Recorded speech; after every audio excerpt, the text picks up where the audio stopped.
یو سړی زما بچی نشته استغفار غواړه، د دنیا اسباب به اختیار خو استغفار ډیر غواړه، مال پریشانی ده استغفار ډیر غواړه، ګناونه پرې ته ګوره برکتونه برور را سٹارټ شي، دروازې به کولاویږي، پریشانې به ختميږي، الله بچو کې برکت اچي، الله مالونو کې برکت اچي، حلال مال ورکي، لګ به برکتی وي.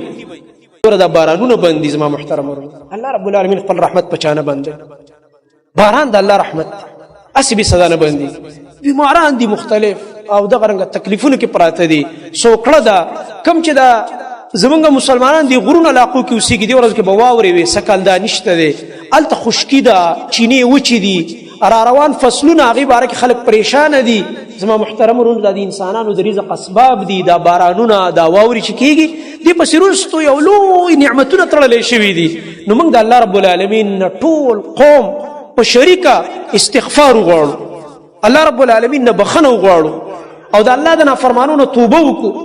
الله رب العالمین به موږ باندې بارانونه راووري. فقلت استغفروا ربكم انه كان غفارا يرسل السماء عليكم مدرارا ويمددكم باموال وبنين ويجعل لكم جنات ويجعل لكم انهارا. قرآن کې الله رب العالمین فرمای نوح علیہ السلام خپل قوم ته ویلې چې زما قومه د الله نه بخښنه وغواړئ، استغفار وکړئ، توبې وباسئ. انه كان غفارا، الله به ګناونه معاف کړي، هغه غفار ذات دی، بخښنه کوونکی. يرسل السماء عليكم مدرارا، فیدو ته ګوره د استغفار، الله به تاسو باندې بارانونه راوورئ پرله پسې او د فایدې بارانونه.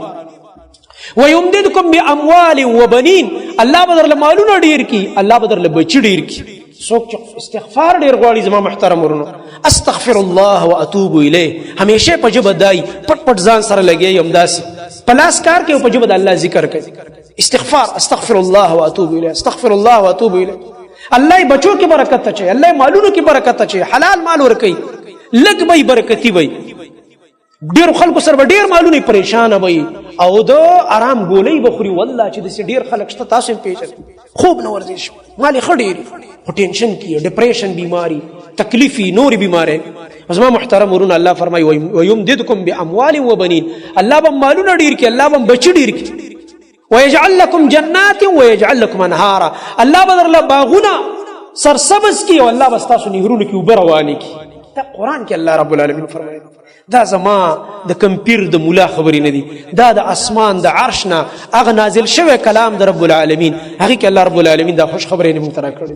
یو سړی زما بچی نشته استغفار غواړه، د دنیا اسباب به اختیار خو استغفار ډیر غواړه، مال پریشانی ده استغفار ډیر غواړه، ګناونه پرې ته ګوره برکتونه برور را سٹارټ شي، دروازې به کولاویږي، پریشانې به ختميږي، باران نشته استغفار. یو ورځ عمر فاروق رضی الله عنه استسقا د پاره وته، راځي باران نکیږي چې دعا وغواړو، چې وته ملګرو ته استغفار وکړو، په خپل استغفار وغوښتو، چا ورته چې تاسو سره د باران اډونو مو خص چې الله باران وکي، وای ما د باران چې کوم اصل سبب دی پاغې د الله نه باران وغوښتو چې استغفار دی. والله قران کې فرمایي چې استغفار کوي، توبې وباسي قوم الله رب العالمین ته زبر باندې باران نو وروم، هغه نه بعد الله رب العالمین باران ورول.